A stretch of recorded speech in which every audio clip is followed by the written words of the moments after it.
Happy Easter Monday, everyone. This is Reverend Logan Bennett, Director of Transformational Programs at Foret Conference and Retreat Center.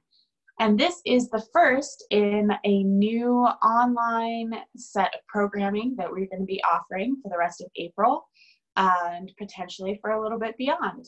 While we are social distancing, being responsible members of this society, we can still connect.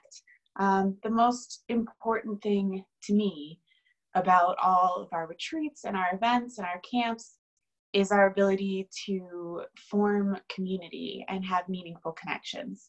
And even though I am coming to you virtually from the meadow, which I'm sure you can tell because my hat keeps disappearing into the background, but even though we're virtual, we can still have those most important things. So every Monday, there will be a morning watch, and this is the first one. It's going to be a little bit longer than the others because it's got a little bit longer of an introduction, but essentially it's just a time for us to connect as members of the Foret family and have a little morning devotional. So usually there will be a little scripture, a little reflection, and a closing prayer. And it will be done either by myself or by Karina Hurst, who is the Program and Development Associate at Foret, or by another counselor, or once we have our private website, password-protected website available that only campers and counselors and parents will be able to get into. Once we have that set up, we will have the opportunity for campers to present their own morning watch. So all of that's coming. It's very exciting. And that's just Monday. There will be things Monday through Friday, little things, either videos, posts, or on Tuesdays, which is tomorrow, will be a Zoom call with our very own Todd Beltracci, who will be reading stories live to campers in a way that only he can. So if you're interested in that, please email me, logan@laforet.org. I'll put that in the comments below. And let's start our morning watch. So because this one is a little bit longer, I'm not going to read to you the scripture. And presumably, there were lots of great online worship services yesterday for you to celebrate Easter. And today is Easter Monday. In case you didn't know, Easter is not just one day, it's a whole season of the church. It's a season to remember what is one of the central, if not the central thing about the Christian faith, which is that Jesus rose from the dead. And why is that important? It's important because it shows God conquering all, love conquering all, life conquering death, love conquering sin. The thing that is so amazing about it, and this is really what drew me to the Christian faith in the first place, because I didn't grow up in the church, but the idea that God is more powerful, more present, more real, more persistent than any other force in the universe is exemplified in this story of Easter. And I think a lot of us see it as metaphorical. Some of us see it as literal. Jesus's body was literally raised from the dead. He was dead and then he wasn't.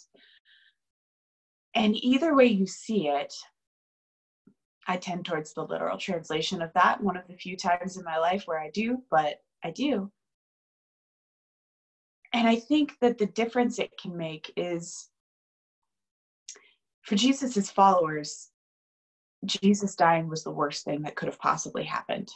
He was the Messiah, God incarnate, and he was their teacher, their guide, their God. And he was captured and humiliated and killed. And so they were in this really dark place of, obviously that's an understatement, but they were in this really dark place. And then he wasn't dead. Then it was okay. And he was not only not dead, but more powerful than he ever had been, because now he had conquered death. So how does this relate to our lives? What if we believe this story of love and life and God being more powerful than anything else? What would that mean in your life? And I think I'm going to be really vulnerable here and tell you the thing that scares me the most, which is the climate crisis. The fact that in my lifetime, I may see a planet that no longer supports human life if we don't change things is the scariest thing I can think of. And it keeps me up at night and it worries me every day. So I wonder what that thing is for you. And I wonder what it would mean to take the Easter story and apply it to my greatest fear, your greatest fear. What would it mean if life and love and God were more powerful than that thing? How would you live? How would you interact with other people?